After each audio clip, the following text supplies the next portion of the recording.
فَهُوَ الْمُهْتَدِي، اللہ جسے ہدایت دے وہی ہدایت پہ چلنے والا ہے. وَمَن يُضْلِلْ فَلَن تَجِدَ لَهُ وَلِيًّا مُرْشِدًا، اور اللہ تبارک و تعالیٰ جسے گمراہ کر دے اس کا کوئی مددگار نہیں اور اسے کوئی راستے پر ڈالنے والا نہیں. ایسے ہی اللہ کے نبی کریم صلی اللہ علیہ وسلم بڑے مہربان تھے، بڑے شفیق تھے. آپ کو اللہ نے رحمت قرار دیا سارے جہان کے لیے، تو آپ بڑے حریص تھے کہ کس طرح سے لوگ ہدایت پہ آ جائیں. اللہ تبارک و تعالیٰ نے کہا کہ اے نبی آپ کو کتنا ہی حرص ہو، اے نبی آپ کو کتنی ہی لالچ ہو، لیکن اگر اللہ تعالیٰ کسی کو ہدایت نہیں دینا چاہتا تو آپ اسے ہدایت نہیں دے سکتے. اللہ تعالیٰ نے فرمایا ان تحرص علی ہداہم فإن اللہ لا یہدی من یضل، اے اللہ کے نبی اگر آپ ان کی ہدایت کے حریص ہیں تو اللہ تبارک و تعالیٰ جسے گمراہ کرتا ہے اسے کوئی ہدایت نہیں دے سکتا. ایسے ہی میرے بھائی جب اللہ تبارک و تعالیٰ کسی کو ہدایت دینا چاہتا ہے تو اس کا سینہ کھول دیتا ہے، اور جب ہدایت سے محروم کرنا چاہتا ہے تو اس کا سینہ تنگ کر دیتا ہے. جیسا کہ اللہ تبارک و تعالیٰ نے قرآن میں فرمایا وَمَن يُرِدِ اللَّهُ أَن يَهْدِيَ يَشْرَحْ صَدْرَهُ لِلْإِسْلَامِ، اللہ جسے ہدایت دینا چاہتا ہے اس کا سینہ اسلام کے لیے کھول دیتا ہے.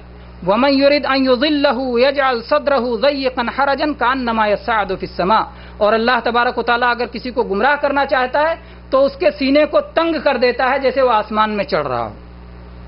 آسمان میں چڑھ رہا ہو. اس سے اہل علم نے یہ مسئلہ نکالا ہے کہ آسمان میں جب چڑھتے ہیں تو وہاں آکسیجن کی کمی ہوتی ہے، اس لیے دل تنگ ہو جاتا ہے. تو دل کی تنگی، برحق قرآن پاک کسی طب کی کتاب نہیں، نہ کسی سائنس کی کتاب ہے، قرآن پاک ہدایت کی کتاب ہے. لیکن چونکہ وہ اللہ تبارک و تعالیٰ کی طرف سے ہے جو سارے جہانوں کا خالق ہے اور جس کے ہاں سارا علم ہے، اور بندوں کو جو بھی علم ملا ہے اسی کے دینے سے ملا ہے، اس لیے اس میں ساری چیزوں کا اگر ذکر آ جائے تو یہ کوئی عجیب بات نہیں ہے. تو میرے بھائی ہدایت کا مالک اللہ ہے، جسے چاہتا ہے ہدایت نصیب کرتا ہے اور جسے چاہتا ہے ہدایت سے محروم کرتا ہے. اس آیت کے شان نزول میں صحیح بخاری میں امام بخاری رحمۃ اللہ علیہ ایک واقعہ لائے ہیں. یہ حدیث صحیح بخاری میں بھی ہے اور صحیح مسلم میں بھی ہے. سعید ابن مسیب رحمۃ اللہ علیہ یہ مشہور تابعین میں سے ہیں، فقہائے تابعین میں سے ہیں.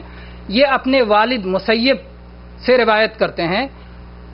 مسیب ابن حزن، مسیب خود اور ان کے والد حزن یہ دونوں بھی صحابی ہیں رضی اللہ عنہم، دونوں صحابی ہیں.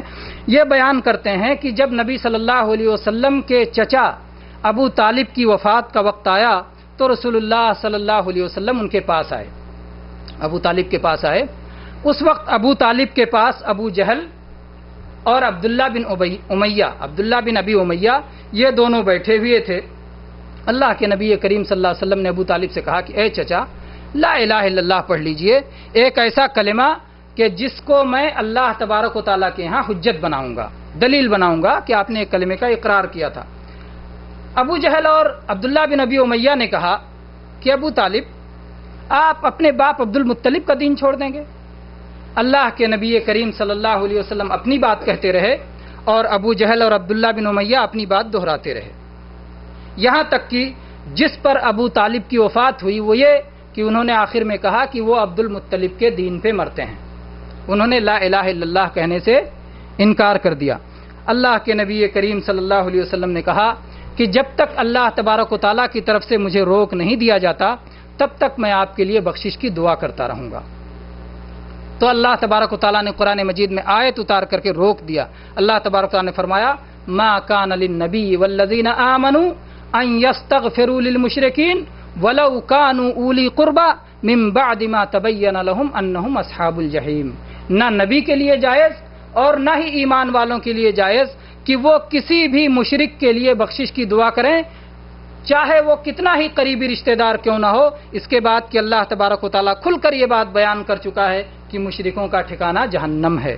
اور ایسے ہی اللہ تبارک و تعالیٰ نے یہ آیت بھی نازل کی اِنَّكَ لَا تَهْدِي مَنْ أَحْبَبْتَ وَلَكِنَّ اللَّهَ يَهْدِي مَن يَشَاءُ، آپ جس کو ہدایت دینا چاہیں ہدایت نہیں دے سکتے بلکہ اللہ جسے ہدایت دینا چاہے وہی ہدایت پاتا ہے. چنانچہ آپ دیکھیں میرے بھائیوں کہ اللہ تبارک و تعالیٰ نے جب ہدایت سے محروم کیا تو نبی کے چچا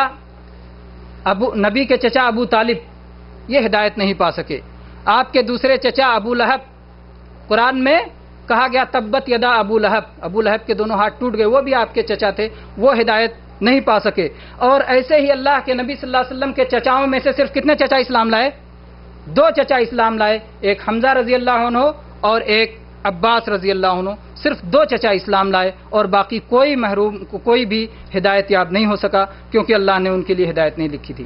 اور جب اللہ تبارک و تعالیٰ کسی کو نعمت ہدایت سے سرفراز کرنا چاہتا ہے تو وہ نبی صلی اللہ علیہ وسلم کا رشتہ دار تو دور کی بات، قریشی ہونا تو دور کی بات، مکہ کا ہونا تو دور کی بات، بلکہ عرب کا ہونا بھی دور کی بات، اگر وہ عجم کا ہو، چاہے وہ ایران کا ہو، فارس کا ہو، چاہے وہ دور سے دور کسی ملک کا ہو، روم کا ہو، اللہ نے جب اس کے لیے ہدایت لکھی تو اسے ہدایت نصیب ہو گئی۔ سلمان فارسی رضی اللہ عنہ کو کون نہیں جانتا کہ کتنے مشقت کے ساتھ اور کس طرح سے وہ فارس سے ہوتے ہوئے مکہ، کس طرح سے فارس سے ہوتے ہوئے مدینہ پہنچے اور پھر انہیں ایمان کی سعادت نصیب ہوئی۔ صہیب رومی رضی اللہ عنہ روم سے آئے اور انہیں ایمان کی سعادت نصیب ہوئی۔ بلال حبشی یہ حبشہ کے تھے اور انہیں ایمان کی سعادت ملی۔ ابو جہل جو اس امت کا فرعون تھا اور جس نے ابو طالب کو بھی اسلام لانے سے روک دیا، اس کو ہدایت نہیں ملی، لیکن اس کے بیٹے اکرمہ رضی اللہ عنہ ہوئے اور وہ مسلمان ہوئے۔ اور ایسے ہی میرے بھائی عبداللہ بن ابی یہ منافق کا منافق رہا، لیکن ان کے بیٹے عبداللہ یہ ایک بہترین مسلمان ہوئے، اور جنہوں نے کہ اس واقعہ آپ کو معلوم ہے کہ کس طرح سے جب منافق نے کہا تھا کہ مدینہ میں عزت والے ہی داخل ہوں گے تو بیٹا کھڑا ہو گیا اور کہا کہ عزت والے جناب محمد رسول اللہ صلی اللہ علیہ وسلم اور ایمان والے ہیں، اور ان کے جو مخالف ہیں وہی ذلت والے ہیں، تم ذلت والے ہو اگر رسول اللہ صلی اللہ علیہ وسلم کی مخالفت کرتے ہو۔ تو بہرحال اللہ جسے ہدایت دینا چاہے ہدایت اسی کو نصیب ہوتی ہے، اور جسے اللہ تبارک و تعالی ہدایت نہ دے اس کا کوئی مددگار نہیں، اسے کوئی راستہ دکھانے والا نہیں۔ میرے بھائی ابو طالب کی وفات کا یہ قصہ نہایت عبرت انگیز ہے، اور اس میں بہت ساری چیزیں ہمارے لیے قابل غور ہیں۔ پہلی چیز تو اس میں یہی کہ ہمیں اللہ تبارک و تعالیٰ کی طرف دعوت دیتے رہنا چاہیے، اللہ تعالیٰ کی طرف دعوت دیتے رہنا چاہیے، حتیٰ کہ وفات کے وقت بھی اللہ تبارک و تعالیٰ کی طرف بلانا چاہیے۔ اگر کوئی مشرک وفات پا رہا ہے، شرک کی حالت میں بھی وفات پا رہا ہے، تو آخری وقت میں اس کی عیادت کو جائیں اور اس سے کہیں کہ لا الہ الا اللہ کا اقرار کر لو، یہ تمہارے لیے جنت میں داخلے کا سبب ہے، جیسا کہ اللہ کے نبی کریم صلی اللہ علیہ وسلم پہنچے۔ کبھی مایوس نہیں ہونا چاہیے۔ نوح علیہ السلام اللہ کے پہلے رسول، کتنے برسوں تک انہوں نے اللہ کی طرف بلایا؟ 950 سال تک وہ بلاتے رہے۔ ایسا نہیں کہ لوگ قبول کرنے والے نہیں ہیں، کوئی ماننے والا نہیں ہے، کہنے کا کوئی فائدہ نہیں، یہ صحیح بات نہیں ہے، بلکہ اللہ کی طرف بلاتے رہیں، اور یہاں تک کہ سامنے والا قبول کیے بغیر مر جائے تو اس پر حجت قائم ہو چکی ہے، وہ قبول کرے نہ کرے، لیکن ہمارا کام جو تھا ہم نے ادا کر دیا، ہم نے اللہ کا تعالیٰ کی طرف اسے بلا دیا۔ تو اس لیے اگر وہ قبول کرتا ہے تو الحمدللہ، اگر قبول نہیں کیا تو سارا نقصان اس کا ہے۔ اسی طرح سے میرے بھائی اس سے یہ بھی مسئلہ معلوم ہوتا ہے کہ مشرک بیمار ہو جائے تو اس کی عیادت کرنا چاہیے۔ اللہ کے نبی صلی اللہ علیہ وسلم کے چچا ابو طالب یہ مشرک تھے اور بیمار ہوئے، اور آپ نے ان کی عیادت کی، اور عیادت کو موقع جانا کہ ان کو اللہ تعالیٰ کی طرف بلایا جائے، تو اس لیے مشرک کی عیادت کی جائے اور اس کو اللہ تبارک و تعالیٰ کی طرف بلانے کے لیے اس موقع کو غنیمت سمجھا جائے۔ اسی طرح سے میرے بھائی اس میں ایک اہم مسئلہ یہ بھی معلوم ہوتا ہے کہ اگر کوئی لا الہ الا اللہ پڑھ لے تو اسے مان لیا جائے گا کہ یہ مسلمان ہو گیا، جب تک کہ لا الہ الا اللہ کے خلاف کوئی چیز اس سے ظاہر نہ ہو۔ ہم ظاہر جانتے ہیں، دلوں کا حال اللہ تبارک و تعالیٰ ہی جانتا ہے۔ تو اگر کوئی لا الہ الا اللہ پڑھ لیا تو اسے مسلمان مانا جائے گا، جب تک کہ اس کلمے کے خلاف کوئی چیز، کوئی کھلم کھلا شرکیہ عمل نہ کرے، کوئی کھلم کھلا شرکیہ بات نہ بولے، تب تک اسے مسلمان ہی مانا جائے گا۔ لیکن جب اسلام کو توڑنے والی کوئی چیز کرے گا تو پھر اس کا اسلام ٹوٹ جائے گا۔ آپ جانتے ہیں کہ نواقض اسلام کتنے ہیں؟ کچھ چیزوں سے اسلام ٹوٹ جاتا ہے، جیسے کچھ چیزوں سے وضو ٹوٹ جاتا ہے، کچھ چیزوں سے غسل ٹوٹ جاتا ہے، ایسے کچھ چیزوں سے اسلام بھی ٹوٹ جاتا ہے۔ تو ان حرکتوں میں سے اگر کوئی حرکت انسان کر لے تو اس سے کہا جائے گا کہ وہ اس کو سمجھایا جائے گا اور اس کو دوبارہ اسلام میں لوٹنے کی دعوت دی جائے گی، اگر وہ قبول کرتا ہے، ورنہ کہا جائے گا کہ یہ شخص مرتد ہو گیا۔